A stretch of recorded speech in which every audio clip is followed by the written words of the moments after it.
Ayo, friends, what the hell is going on? Welcome back to another thrilling episode of In Madness. This is what we like to call Inside Madness, the in-between movie episodes. This is our second Inside Madness in a row. It is a record already. Very cool. This is the premiere podcast, In Madness Pod, on the socials at In Madness Pod, inmadnesspod@gmail.com. Check us out on YouTube. Make sure you like and subscribe, comment, give us the 5-star reviews. Check out the In Madness Spotify playlist, which we will be adding songs to definitely after this episode. Happy In Madness Monday. If that's when you're listening, spread the madness worldwide. Wrap the tentacles around everybody you know. Tell them about this show. You can get your shirts and represent for your boys at inmadness.com. Get yourself a mug at inmadness.com. I'm Shawn the Butcher here with Vertebrae 33 for episode 122 of In Madness Pod. What's up, Vertebrae? What's going on, Shawn? This is a ridiculously exciting episode right now. This is one that we talked about for a while. And the anticipation is high because everybody wants to know, what mug do you have for this episode?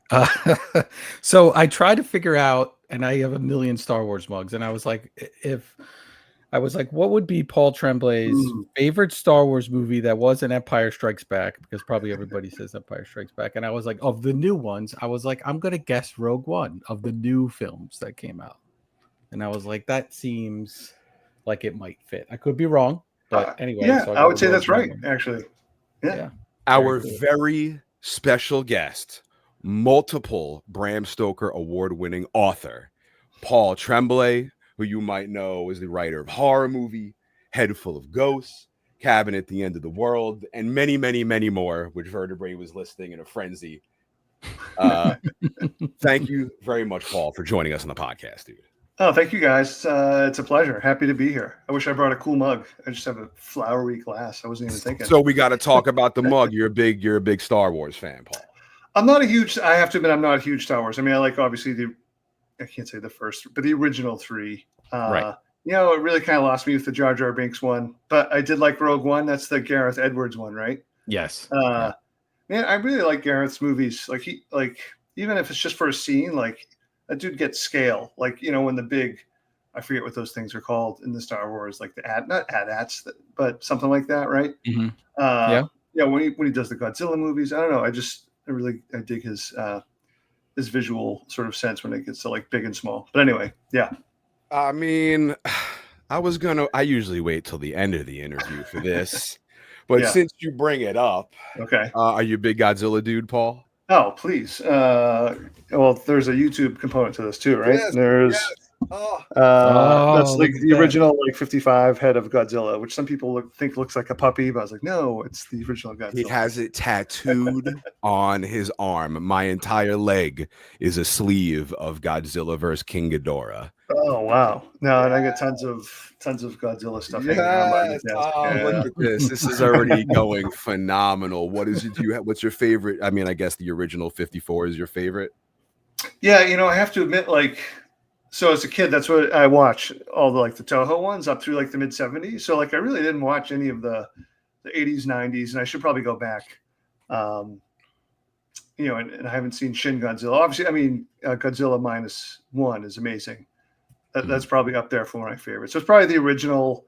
I really do like the 2014 Gareth Edwards. I know a lot of people shit on that one, but I don't know. When I first saw that, I was just so happy. Godzilla looked cool.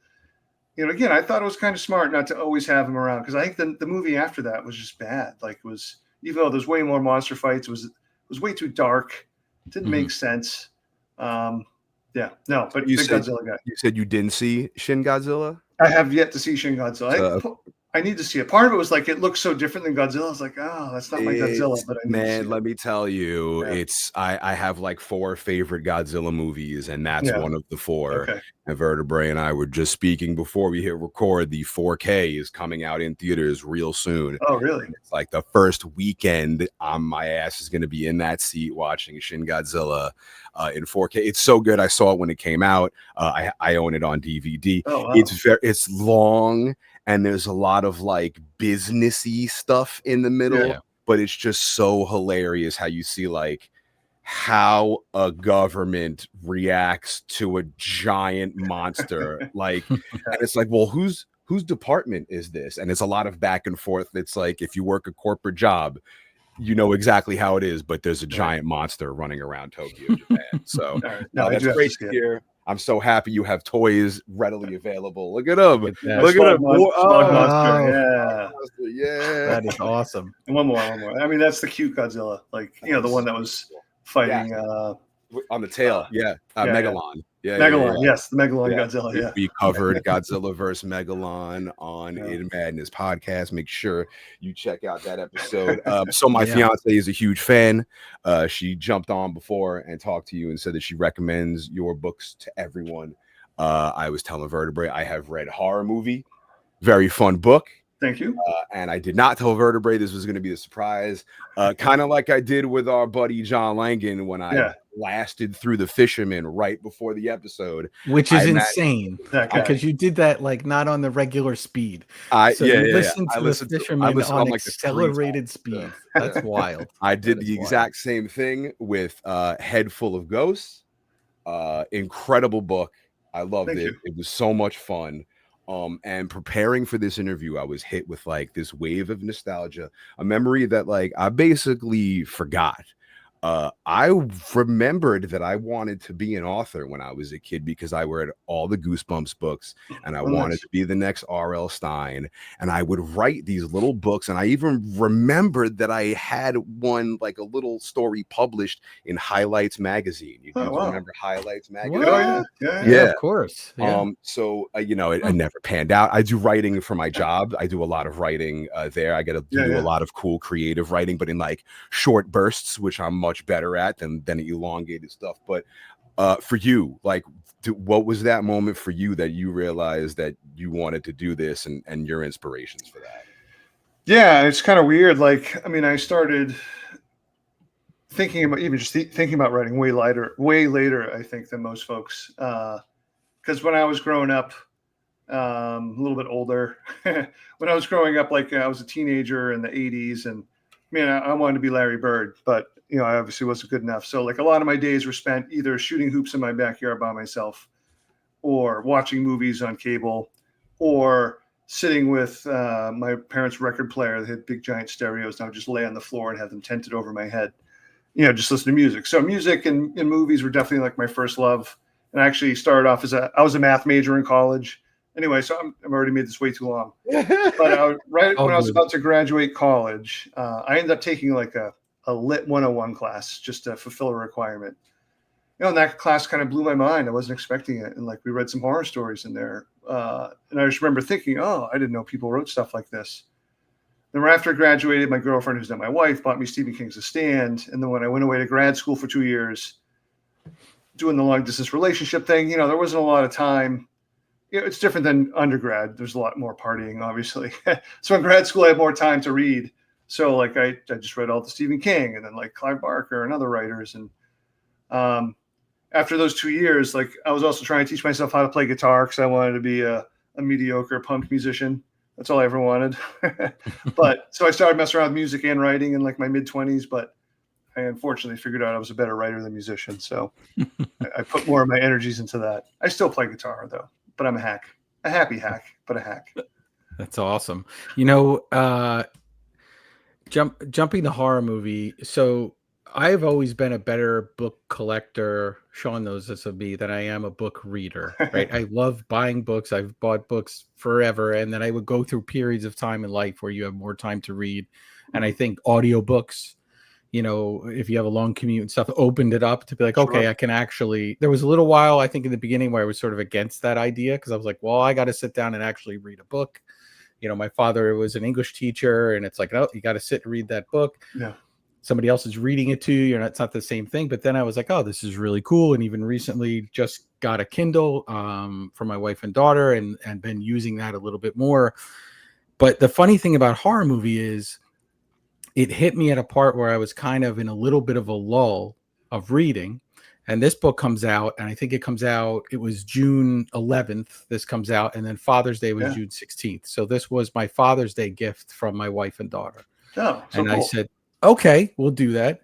Now, I'll be honest with you. There was a big debate in the house on whether your last name was Paul Tremblay or Tremblay. Either And one, I take it all. my 10-year-old daughter preferred Tremblay. I Okay. don't know why. Sure. So we went with that for a little while in the house.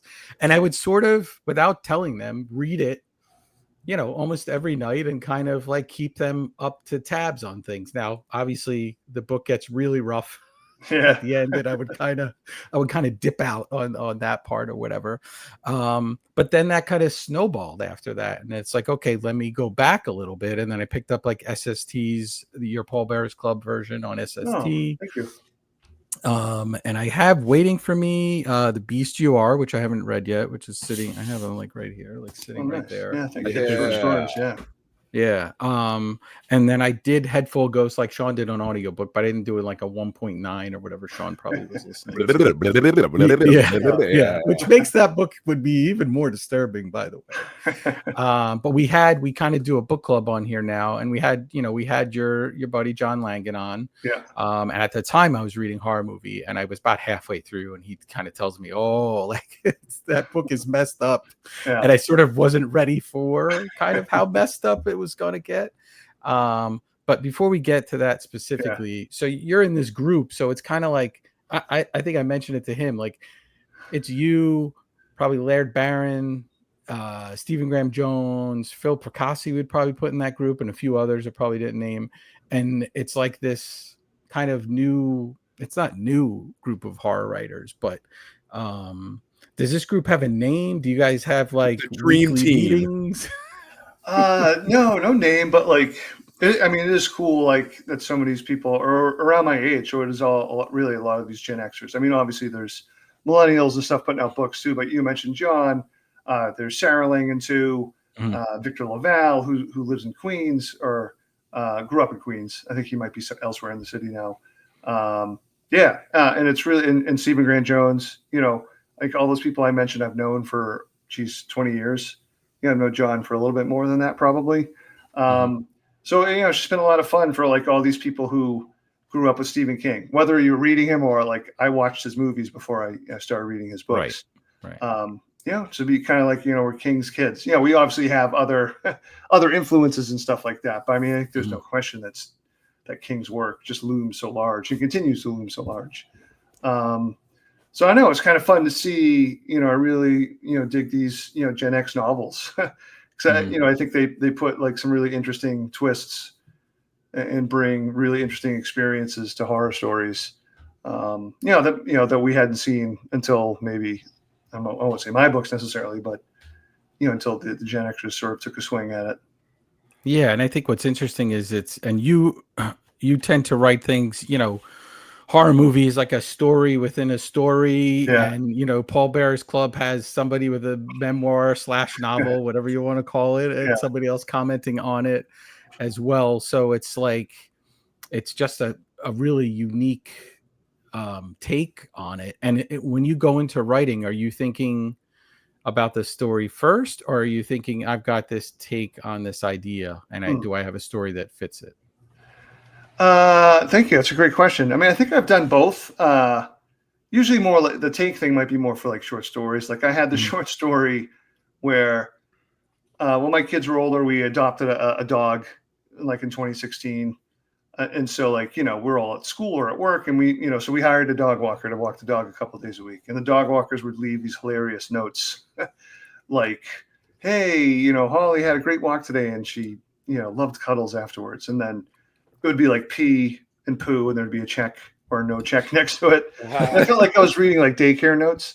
Yeah, I tried to leave like fake notes that would fool my family, and they knew right away. But I was like, I have to write a story using notes from dog walkers. But it took me a long time to figure out how to do the notes, how to do why a story would need that. For the novels, I usually start with like a what if or a scene. I know the beginning, and then I have like a vague notion at the end.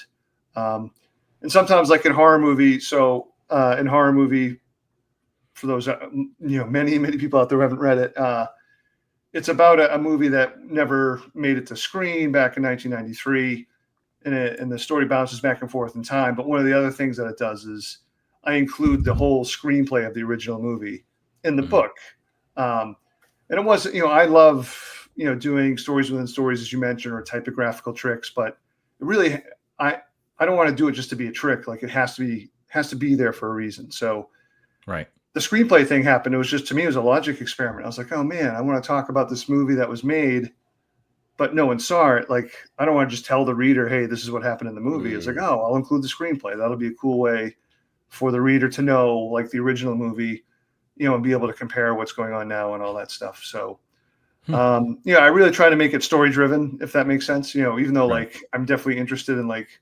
weird, fun narrative sort of breaks and techniques, but I really try to make sure it's not a gimmick. And would you write that in the order, or are you jumping around? Because one of the things is, like, when I was a kid, I always thought movies were just filmed like right in a row, right? And then you started Right. you would look at like Starlog or whatever magazines or behind the scenes stuff, and you're like, oh, okay, they did that scene, they did the last scene first on the movie, and then jump back. So when you're writing the book, are you jumping around all over the place? No, typically I write in the order in which I think it's happening. So like in horror movie, with the exception of maybe one chapter, I moved up after I had a full draft.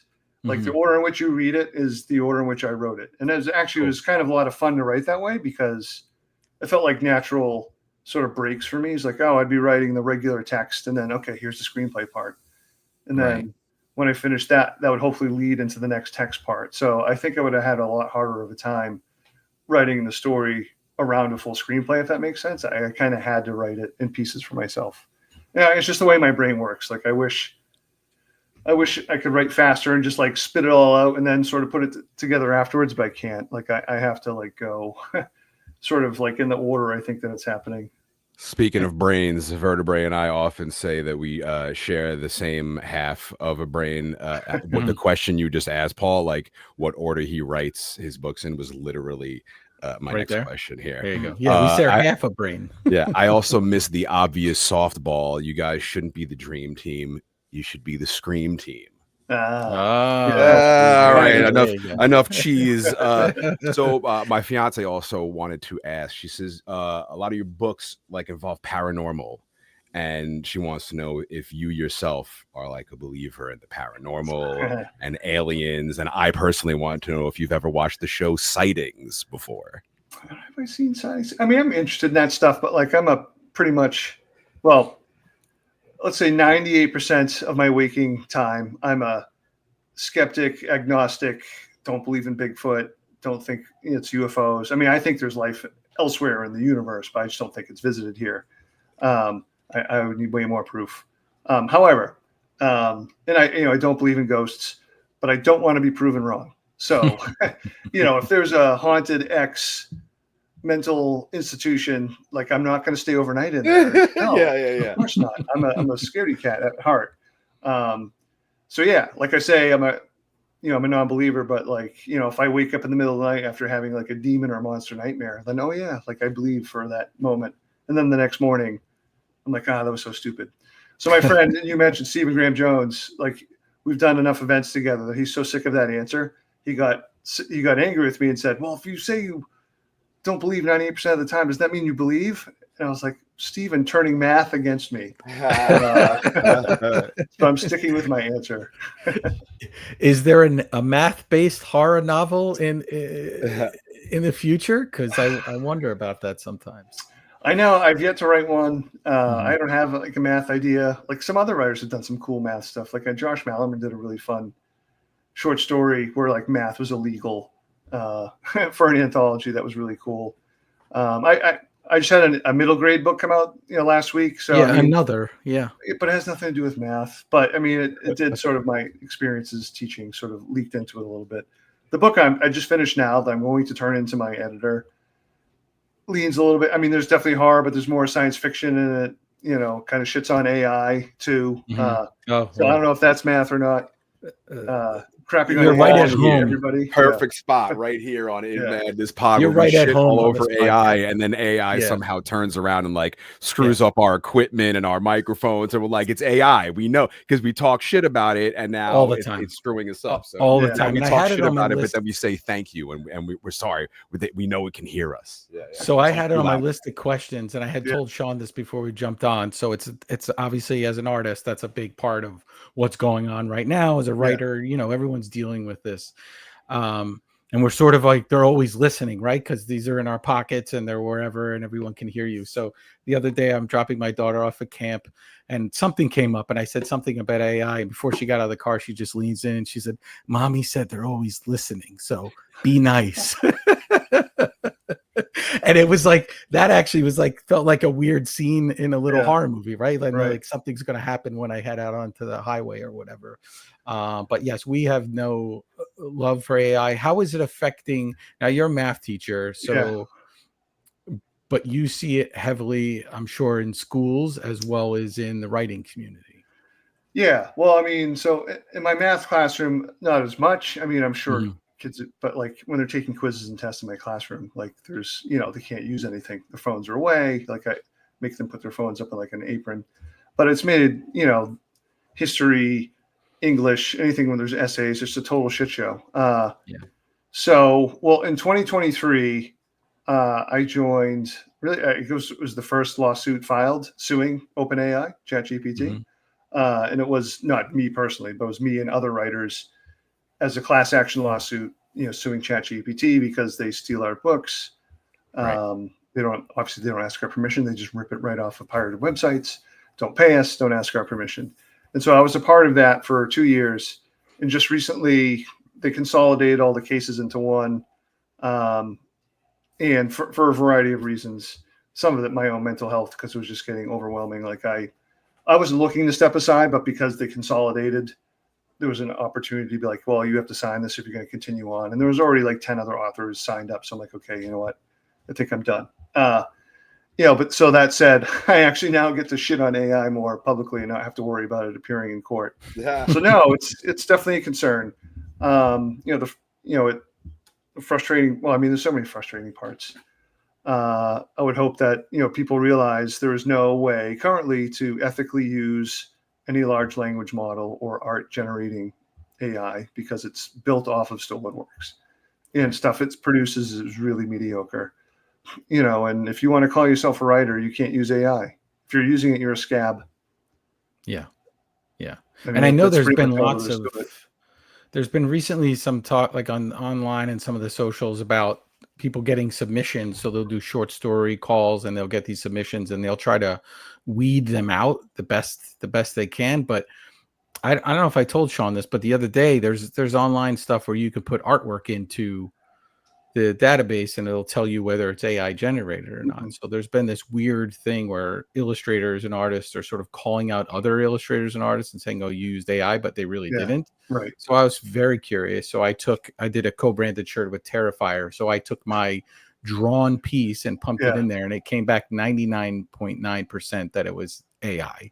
And I was just like, okay, this is awful because now like, how do if somebody wants to use me, client and they put it in there, they're going to be like, well, we don't want that because you didn't draw it. Now I have to show, you know, kind of all your extra homework as you go along too. Well, it's absurd because I mean, clearly it doesn't work. Like it doesn't work like it's supposed to.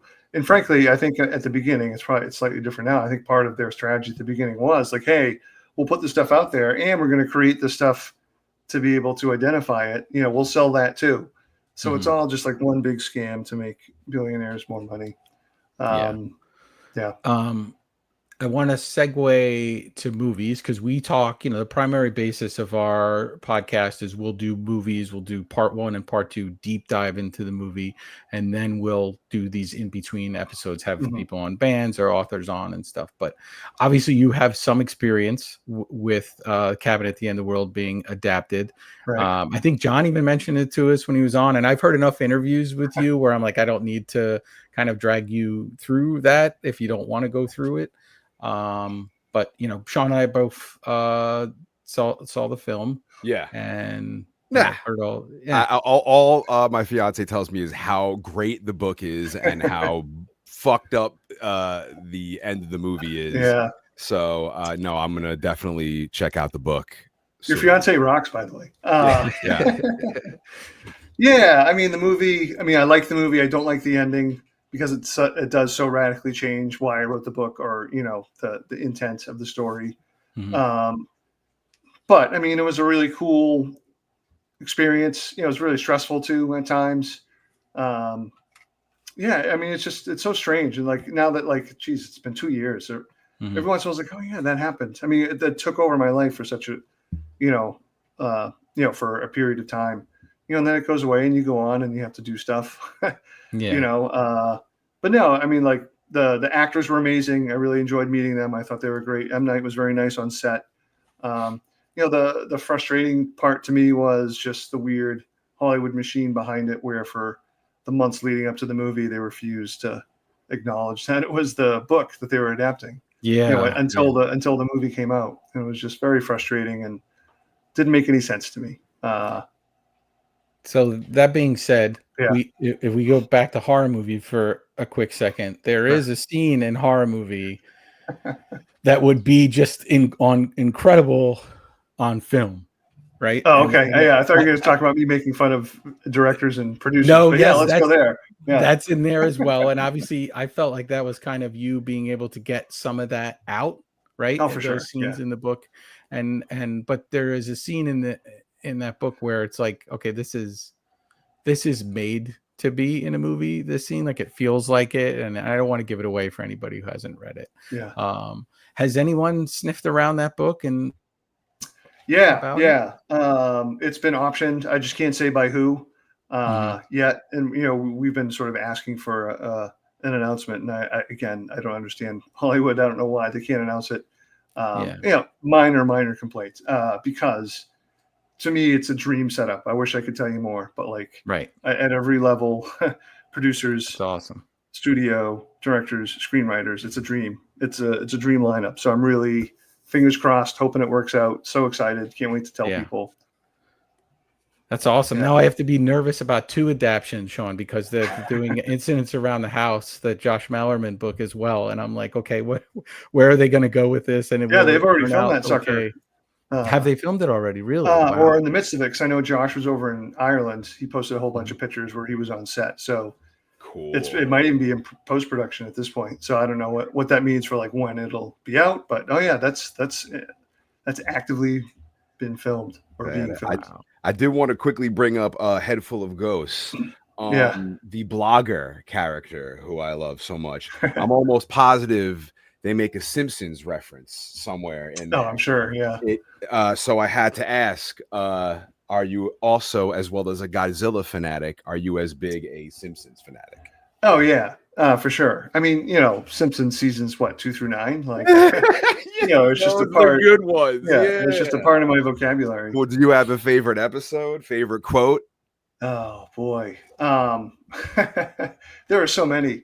Well, today, though, to celebrate my book, Another, made the New York Times list today, which is really cool. So, I went out and bought a celebratory burrito, and I was in my head, and even for my wife, reenacting. Was it Duffland or the Duff? The Duff amusement park. Where Homer can't go because he's got a sandwich. Yeah. He just has it for 2 days. I can't stay angry at you. No, I was with my burrito. Yeah. That's so funny. Every day there's a reason to make a Simpsons reference. Pretty much every single In Madness podcast episode has for sure. a Simpsons reference. And usually Vertebrae is like, what the hell is that? It's got to be. I keep up with some of them, but I'm not as deep as you are, Shawn. And I love that you can do that. You brought up Another. So can you tell us a little bit about that? Because I have it on my, I think the 31st is when I get another chip or something in Audible, and I have that to be downloaded next or something to listen to. So can you, and also what age is that appropriate for? Because I have a 10-year-old, so I'm wondering, is that too rough for a 10-year-old? No, I think it's right. So the book advertises it as 8 to 12 or middle grade range, and up. Okay, for kids of all ages. Before I describe it, there's no violence in the book, no swearing. That's probably the only thing I really had to hold back. But I mean, there's no violence, not because I was like, oh, I'm writing a middle grade novel. There's no violence because the story didn't necessitate it. The book is sort of a riff on like a body snatcher kind of story. So the main idea is Casey is this 12-year-old who's a really good drawer or visual artist. And it takes place during really the spring of 2021, while a lot of schools are still doing hybrid learning because of the pandemic. And in the fall, when he was at home and some of his classmates were in class and he was on screen, he was suffering from facial tics. And so he got cyberbullied because someone recorded him on screen. The rest of his friends and classmates were great to him, but Casey was still feeling super alone.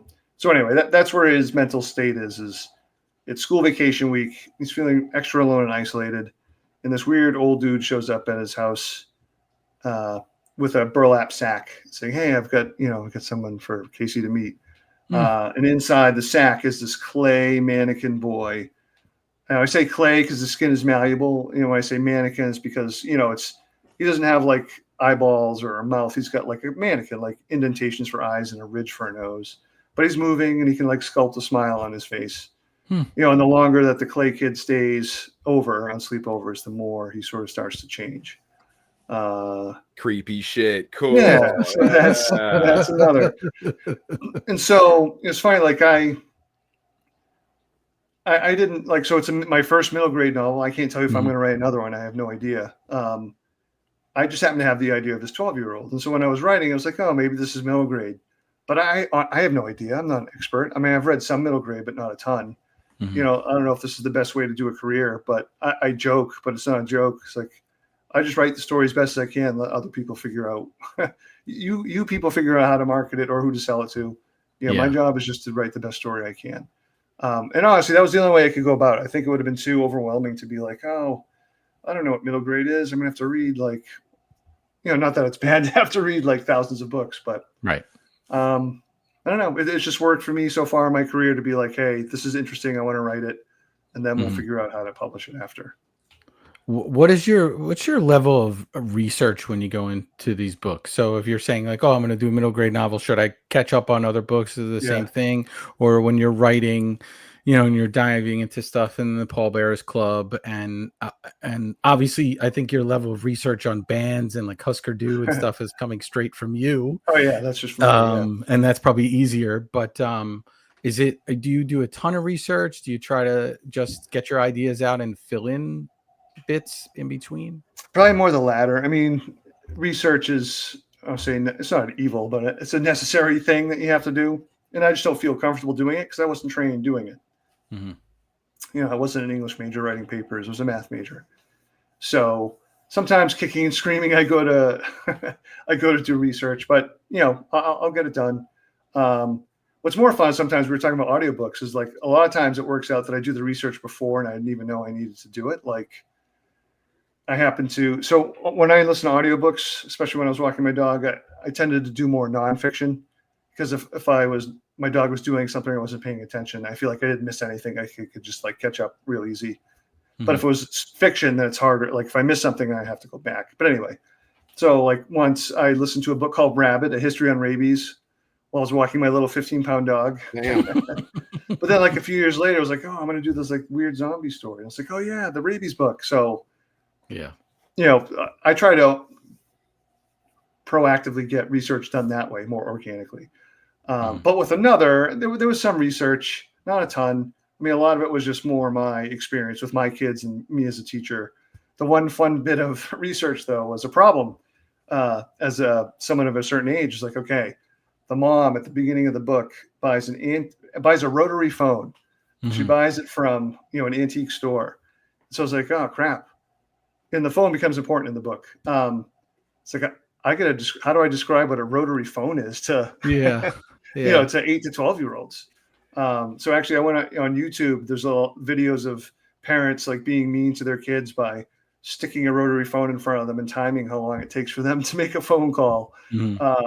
So that was sort of like a wild, sort of like fun challenge that like you don't necessarily anticipate.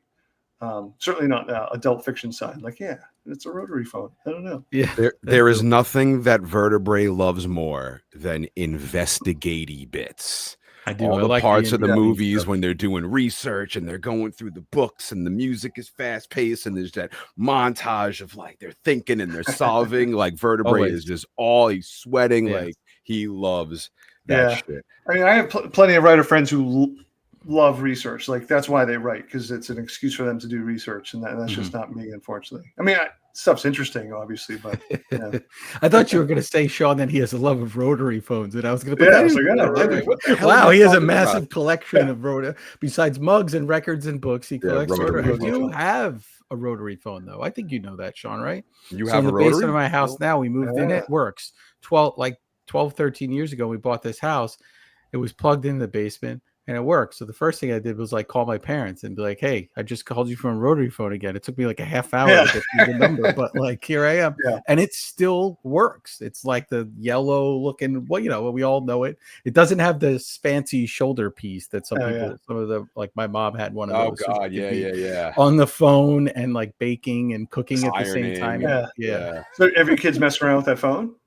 Yeah. My daughter has seen it before and been like, and given up actually, because I was like, "Oh, you should dial a number, like dial grandma and pop up." And we got to like 4 numbers, and she was like, "I'm good, like I'm I'm over finished.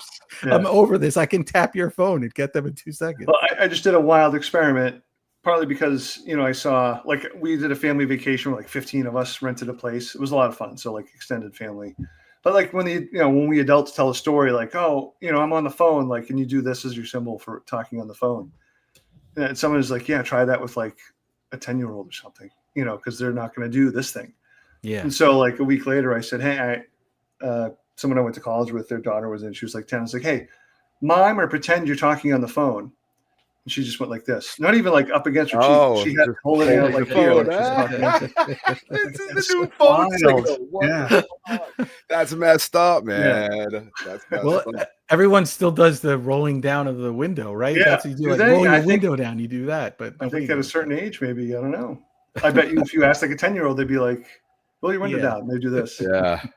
Paul, I did want to ask the question that I ask every guest that we have on In Madness podcast. Author Paul Tremblay. Yeah. What is your favorite scary movie? Okay. I mean, I'm going to give you 3 just because I can't just give you one. Is that am I breaking rules? Am I breaking rules? No, there are Perfect. no rules. So, I mean, there's 2 classics that are kind of tied, and they've got one tattoo of each of my body. So I have a Jaws tattoo. Oh, where is it? We just covered Jaws for the 50th anniversary. It's a yellow. Awesome. It's one of the yellow barrels. I can't do it. There we go. Yellow barrel with a shark. Not with thing. 3, you can't. Yeah, and then I have a Thing tattoo as well. So the Thing and Jaws. Yes. Jaws gave me the most nightmares. Like when I saw it when I was 10, and it broke my brain. And I'm not exaggerating when I say I had 10 years of shark nightmares. More recently, as an adult, there's a much smaller movie, or much less well-known movie called Lake Mungo. It's an Australian movie. I think it came out like 2008 or 2009, and it's just so good. And I've been so obsessed with it. And it's interesting. It's presented as a documentary. It's not real, but it's presented as the documentary of this family who's going through, dealing with grief. Like their teenage daughter just drowned in a lake. So, I mean, that already happened when you start the movie, and then weird things start happening. And it's just the movie just feels so real and so authentic. So like when things start happening, there's creepiness in the beginning, and then it's like, oh wait, I think you would love it, Vertebrae, with all like there's investigative stuff, and but it builds up to this scene that, like, as an adult, I was watching it at midnight in my house, and everyone was asleep, which was a mistake because I'm a scaredy cat. And the scene was happening, and I had to, because I was so terrified, I had to look at my phone or just see the light on my phone because it could not handle what was happening. It's not like a jump scare, and like the movie is sort of like pretty quiet, but it builds up to that moment. So anyway, yeah, Lake Mungo, I'm a huge fan. I gotta check that out. I think I've seen it pop up, but I've never watched it. But if it's one of your favorites of all time, I mean, that definitely makes it watchable. Do you remember as a youngster, your gateway into horror, how it all started for you? Yeah, I mean, it was Godzilla because in the Boston area, we had right before cable TV. So this is late 70s, early 80s. Aging myself when I was like 7 or 8. Hell yeah! We had a program called Creature Double Feature every Saturday. Yeah. So the first movie was always Godzilla or Gamera. So Sometimes cool. the shitty Reptilicus, but it was some giant monster. And then the second movie was always, a more straightforward horror movie. And those, just gave me nightmares. Even the stupid ones like Attack of the Killer Shrews. I remember an Attack of the Killer Shrews nightmare that I had, which is such an absurdly bad movie. Or something like The Brain That Wouldn't Die. You ever see that movie? It's very strange. This woman's head is in like a dish, and her evil ex-husband or husband's talking to her like he's a mad scientist. And there's this weird thing in the basement. That's the scary part. That comes out and like rips off some dude's neck. For like a late 50s movie, it's pretty gnarly. So that was my gateway. It was movies. Movies was my gateway. And I was never like a big gore guy, like not huge into slashers. It's fine. My brother, who's 5 years younger, was a total gore hound. Like he saw Texas Chainsaw when he was 10. I don't think traumatizing as hell. No, he loved it. I saw it.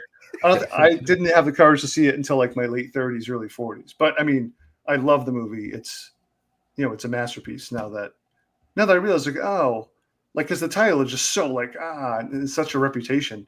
Like if it came out today, it'd probably be PG-13. Mm-hmm. But it's such a brilliant movie. So we often will do these kind of like, we'll list a few movies off and kind of get your thoughts on them. So, sure.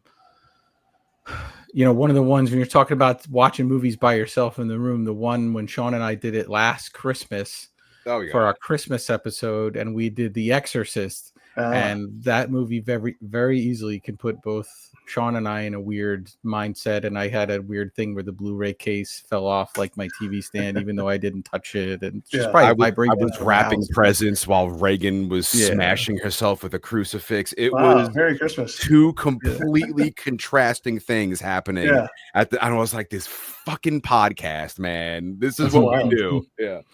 So did that movie have an impact on you? Was that something you saw younger or older? Because that was one of the ones. So that and Texas Chainsaw are one of the ones where it's like people would brag about they've seen it, and sometimes some of my friends, I feel like they were lying, like they didn't actually see it, but they just claimed they did. You know what's funny? I can't remember exactly when I first saw The Exorcist, but I knew it was there. I mean, I remember seeing commercials for it. Mm-hmm. It was. I mean. It was a cultural thing. Like I also remember seeing like commercials for the Saturday Night Live, like spoofing it. The Exorcist was just such a big and continues to be such a big cultural thing. So I mean, it was probably like late teens that I saw it for the first time. But it's definitely one of my favorites. It remains like a really effective, brilliant movie. Yeah, and they just dropped that on the world. Like that was came out on Christmas, and you'd think that all these families are just taking the kids are off from school and nobody knows. Oh, well, we got it. We're not going to get a sitter, so we'll all go to see it together as a family. And there's lots of video that Shawn and I put links to of like people coming out of the theater, like just freaked, like whole families went to see this movie. And you think about that now, it's just insane. Alien. Love Aliens. One of my favorites. I don't have a tattoo, but I have a ton of Alien t-shirts. So that movie, the cool thing is I was terrified of it years before I even saw it, because I vividly remember my father, aunt coming back, and my mother, I think too. My mother didn't like scary movies, and she was after the next one they took her to. She stopped going to movies with them. But anyway, I remember they came back. I was like 7 or 8, hiding in the other room while they were talking about this movie that scared the shit out of them. Whoa. And so to me, I was like, oh my God, it scared my father. It's like, what is this? And I remember we had like Chinese food, so I associated Chinese food with Alien, and I had a hard time eating Chinese food for a while. But when I finally saw it was like, it's amazing. That's a movie I rewatch fairly, at least, probably once a year. Yeah, for sure. And what about Halloween, the original Halloween? Yeah, Halloween is great. I think I was first exposed to like the trailer of it, like in a theater for some other movie. It'd be weird, the trailers that you would get in the 80s. Yeah. Like it wasn't Halloween obviously, but when I saw oh my God, Harrison Ford, Indiana Jones, the Raiders of the Lost Ark. The first Raiders of the Lost Ark. So there's me, my brother, family movie. And one of the trailers was for Scanners. Sick. And it was like, oh my God, like eyes rolling. It was like I was just terrified by the trailer. So like Again, I'm not like the hugest slasher guy, and it's not because I think they're stupid. It's because the human on human violence stuff really gets to me, like really upsets me. Not morally, but just like, oh, like I just have, I don't find the release in It's gore that weird like a the lot of people things that do. I can't like. I can sort of watch Texas Chainsaw Massacre and Saw and these other things, and like it's okay. I have no, but like when it gets like into the hostile area and Yeah, like the extreme gore and Yeah, not violence my and cup of tea pain either. and torture, like it hits a certain nerve in me that like there's a cutoff point for me, like clearly. yeah. No, but I I mean, think Halloween's probably my if not my favorite slasher movie, one of for sure. The original. I Yeah. think for me, if you get a creature in there, then it kind of dissipates it for me, right? Because I can sort of like suspend belief for a second, So like, Yeah. you have the Thing tattoo. That's based off like a poster. I think somebody Yeah. did a Yeah. poster of that. Yeah, Is it like an Mondo or alternate someone did like this Mondo. big art Yeah, book of art yes. of art inspired by the Thing? And yeah, so there's a Yeah, poster. there was a Printed in Blood book that was out that did like a series of posters. That might have been from that, but I remember definitely seeing it online. But for Shawn and I, our sweet spot, and we have not done it on the podcast yet because we're terrified that we'll get it wrong or we'll mess up, is the Thing. And that's kind of like what brought us, one of the Halloween of the Thing, probably what brought us here. So we'll eventually get to it. It'll probably be like a 3 or 4 part.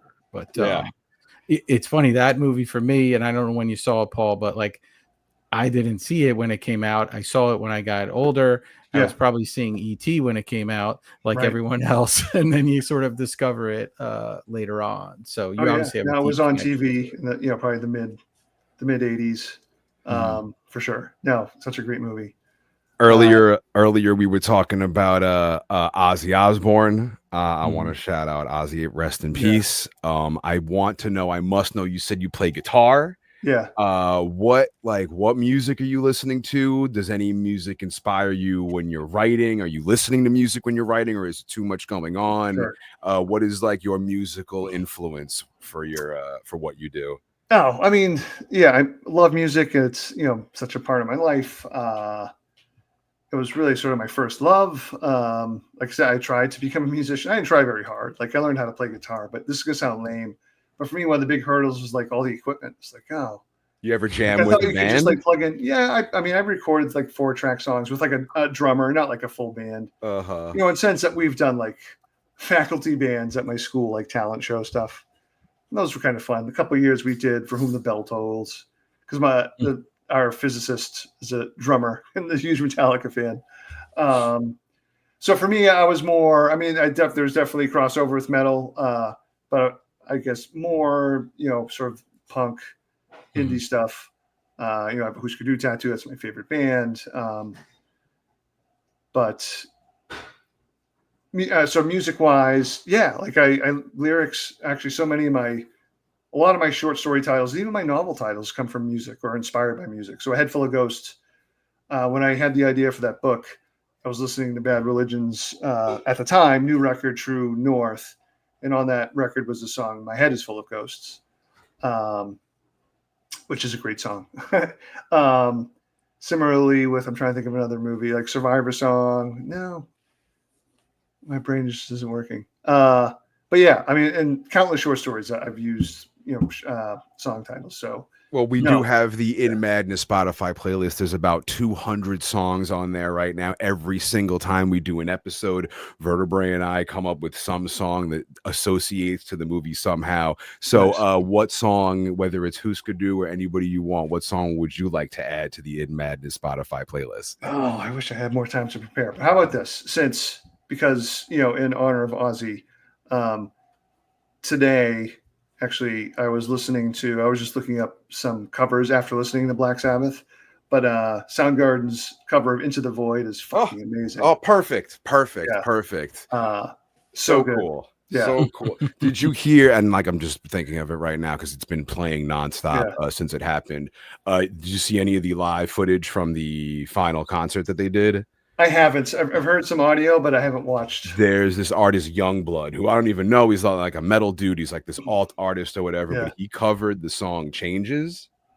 and it's like one of the greatest live performances I have ever heard in my entire life. I highly recommend, if you're an Ozzy fan, checking that out. Just because I'm mentioning it, I think it's my way to like shoehorn it into the In Madness Spotify.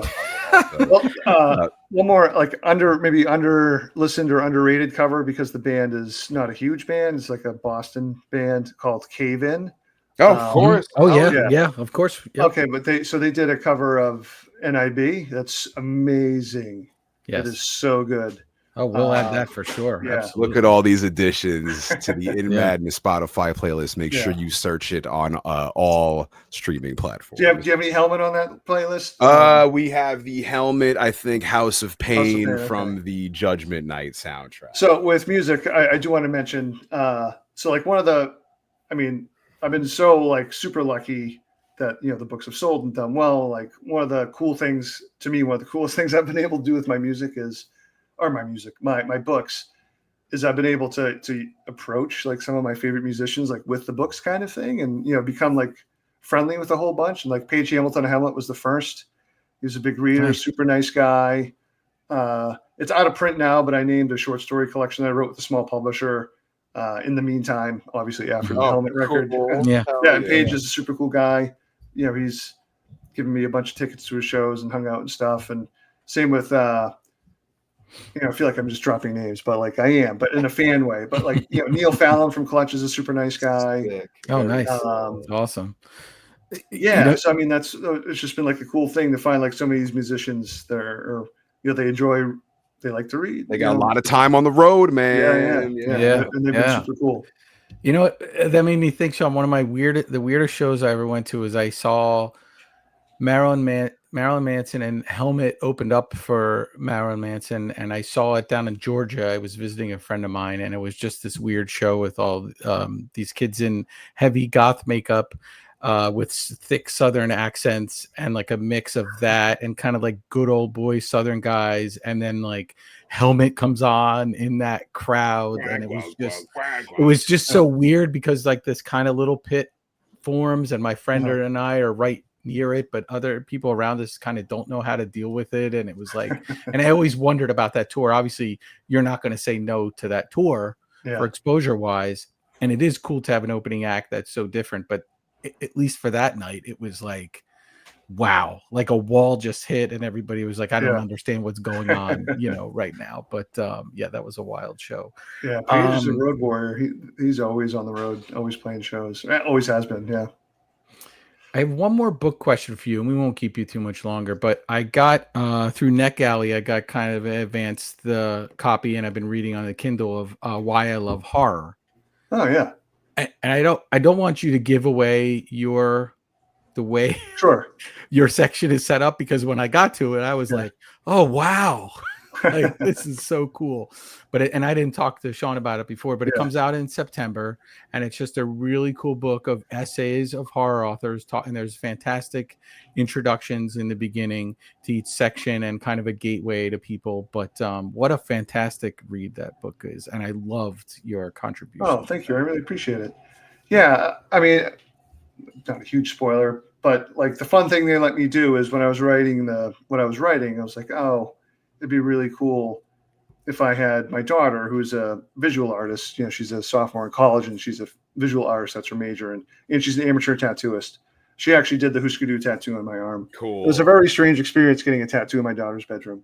We were both very nervous, but it worked out well. But anyway, so I had her draw 5 images to go with the essay, and like each image sort of goes with the part of the essay that I'm sort of focused on, including, I'll only talk about one, but she drew the scariest damn Jaws looking shark for that thing. That's very. It's on the Kindle. Are they in color or are they black and white? Black and white. Yeah. Very, very cool. I actually tried, I'll just say it as a joke, but I tried to get through NetGalley another so I could read it before you were on, and I got turned down. It's the Yeah. only book on there that I ever got turned down for, and I was like, the guy's going to be on the podcast in like 2 weeks, but I was like, the publisher goes through and they probably look to see and wherever you different get. publisher. I mean, probably also like, I don't know how it works with middle grade. Yeah, maybe they're not used to. Yeah, that's what I was thinking, maybe, because I middle think grade that's books why I going love on to metal podcasts. Yeah, exactly. Or, And what I always movie do with that podcasts, is I always still buy the book. And Shawn knows that. Thank I you. still buy the book. If I get the audio book, I still buy the book. If my wife's listening, I apologize. But I'll still purchase the actual physical book to go along with it too. But he's got to have something to put in the damn bookcase, man. Yeah, it's got to be tangible. Like, media. I still need tangible media. I still buy 4Ks. I buy vinyl. Like, I just like to have the packaging and everything that went along with it. Paul's got the Jaws shirt on. I know. Too. Oh, look at that! Yeah, awesome. My man. Are there any other authors you want to like shout out? Like anybody, people, somebody you want to like underground, the next wave of the Scream team? Sure. Well, so one of my favorites currently working, besides people I've mentioned, obviously, excuse me, is Mariana Enriquez. Her novel, which came out a couple years ago, called Our Share of Night, for my money, is the best novel of the 21st century. Hers and John's probably are certainly the two best horror ones. But Mariana's is just this. It's a long book, but man, it's just like if you could imagine, like a pitch of, Stephen King doing cosmic horror, but doing it sort of, in Argentina. And I'm not doing it justice. It's just a brilliant book. Don't want to spoil anything. Yeah. Of course. For some younger or newer writers, for those who like their horror, like really disturbing. And probably as a movie, I'd probably have a hard time watching it, but in the books, I can handle it. Is Eric LaRocca. And he's so damn prolific. He's just putting out so many books. His first major publisher book is going to be out next spring called Wretch. But he's had a whole other books come out as well, and he's different. I appreciate there's no one else doing sort of what he's doing. And we'll stick with those two. How's that? Very cool. And before you go, what music are you listening to these days? What are you currently listening to? You went into Ozzy a little bit. Passing, but what are you? So, I have a really good friend who's also a writer named Jonathan Lees, who's he helps find new music for me, which is great because I need it. But one of my newest favorites is a band called Pile, from Boston. Okay. They probably started off post-hardcore and they're more sort of indie now. But for my money, like Rick McGuire is like my favorite lyricist going, or current lyricist. There's also the return of McCluskey, this angry, funny British punk band that they just had a new record out for the first time in 20 years. It came out on Ipecac. They have some fun videos for the new record, and that's really amazing too. Let me see. My brain is so bad. Open up the Spotify. Check it out. Hell yeah. Because I'm a dinosaur, I do Apple Music. Everyone says it's better. I know. I still get railed for Spotify. They say the quality's better, but I hear you. Other research. Actually, this fun British band called Lower Slaughter. Their newest record called Deep Living. This is something Jonathan showed me. It's almost like someone did an indie rock record mixed with stoner doom metal. It's really cool. Did you listen to the Queens of the Stone Age? They're alive in the catacombs. Oh EP? No, I have not checked that. That was really cool. It was really sort of beautiful. And I guess the newest one, an Australian punk band called Clam, CLAMM. Cool. And they sound not all their songs, but a lot of their songs sort of sound like the classic 70s, 80s punk sound. Cool. And if you could please hit us let our listeners know any socials where they can contact you, any primary stuff to contact Paul Tremblay. So I'm definitely the most active on Instagram at Paul G Tremblay. The G is a long story. My dad has the same name, so I used to include the G. So I'm not a junior because his middle initial is N. No junior. I'm on Blue Sky as well, which in my head I used to read as Blue Ski. I don't know why. Like, because I'm stupid. And I have a free newsletter. If you go to my website, paultremblay.net, you can sign up. And, usually like once a month. I'm not too obnoxious with the newsletter. Cool. Very cool. Awesome. Thank you so much for being on Much here. appreciated. Vertebrae Yeah, has no, been thank you. raving about this for months. He's been talking about this. I'm so glad Yeah. we were finally able to pull it off. I love the books. Anyone who's listening, if you haven't checked out these books, you need to check them out. We're going to be posting a bunch of stuff on the socials at In Madness Pod. Don't leave yet, Paul. We're going to stick around and talk when we're done. But for now, it has been an absolute pleasure having you for episode appropriately numbered now 122 with Paul Tremblay on In Madness Pod.